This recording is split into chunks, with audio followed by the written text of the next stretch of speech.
على آله وأصحابه أجمعين أما بعد فأعوذ بالله من الشيطان الرجيم بسم الله الرحمن الرحيم وأنتم العالون إن كنتم مؤمنين ومعزز تھے زمانے میں مسلمان ہو کر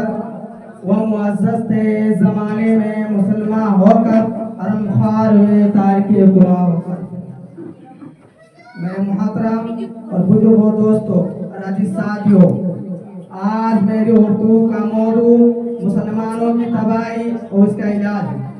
آئیے اس موضوع کے تحت ہم اپنے شاندار ماضی پر ایک نظر ڈال کر مستقبل کی تعمیر و ترقی کا سامان تلاش کریں۔ قرآن کریم میں رب ذوالجلال کا ارشاد ہے وَأَنْتُمُ الْأَعْلَوْنَ إِن كُنتُم مُؤْمِنِينَ کہ تمہیں سربلند رہو گے اگر تم سچے مومن ہو۔ یہ ارشاد باری ہمارے پورے تاریخ کا انتشار ہے اور اسی میں ہماری ترقی کا راز نمبر ہے۔ تاریخ کے سینکڑوں واقعات یہ بتانے کے لیے کافی ہے کہ جب بھی ہمارا رشتہ اللہ سے اور اس کے دین سے مضبوط رہا، سربلندی اور کامیابی نے ہمارے قدم چومے، اور جب کبھی اس رشتے میں کسی قسم کی کمزوری آئی، ہم عزت اور رفعت کے آسمان سے ذلت اور پرستی غار میں جا گرے۔ تاریخ ہمارے سامنے جنگ بدر کی مثال پیش کرتی ہے۔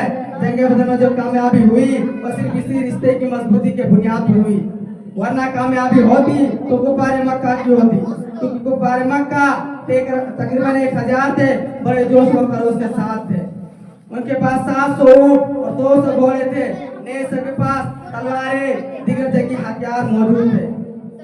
ادھر ابو جہل، عتبہ، شیبہ، ولید، حنظلہ، عبید، عاص، حرث، امیہ بن خلف، نضر بن حارث، عبد المطلب جیسے شجاعت کے پیکر عزم و ذکار تھے۔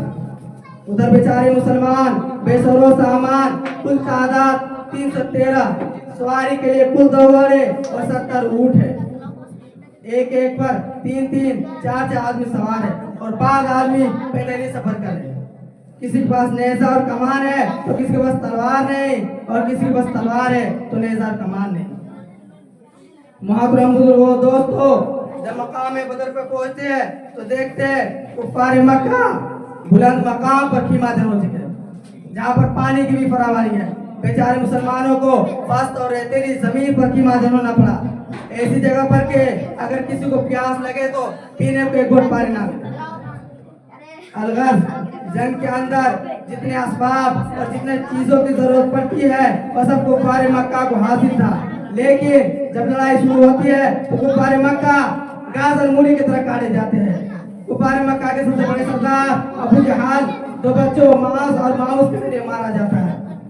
عبداللہ بن مسعود رضی اللہ عنہ ابو جہل کا سر جسم سے جدا کر دیتے ہیں۔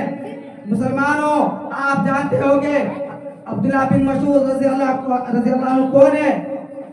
یہ وہی ہے جس کو مکہ کے سان پر اسی ابو جہل نے مارتے مارتے بےہوش کر دیا تھا۔ آج میدان جنگ کے اندر وہی عبداللہ بن مسعود رضی اللہ عنہ ابو جہل کا سر قلم کر دیتے ہیں۔ امیہ بن خلف ابو جہل کے بعد کفار مکہ کے سب سے بڑے سردار سمجھا جاتا تھا، لیکن اپنے ساتھیوں کو اس طرح تہتے ہوتے دیکھ کر گھبرایا اور میدان جنگ چھوڑ کر مکے کی طرف بھاگ پڑا۔ حضرت بلال رضی اللہ عنہ ان کے پیچھے بھاگے اور ان کے قریب پہنچ جاتے ہیں۔ امیہ بن خلف گھبرا کر گھوڑے سے نیچے گر جاتے ہیں اور پیٹ کے بل لیٹ جاتے ہیں اور شور مچا کر معافی مانگتا ہے، امن چاہتا ہے۔ حضرت بلال رضی اللہ عنہ اب امیہ بن خلف کو ان کے پیٹ پر نیچے تلوار چلا کر اسے جہنم میں شہید کر دیتے ہیں۔ اسلام کے نوجوانوں، آپ جانتے ہو کہ حضرت بلال رضی اللہ عنہ کون ہے؟ یہ وہی امیہ بن خلف کے غلام ہیں۔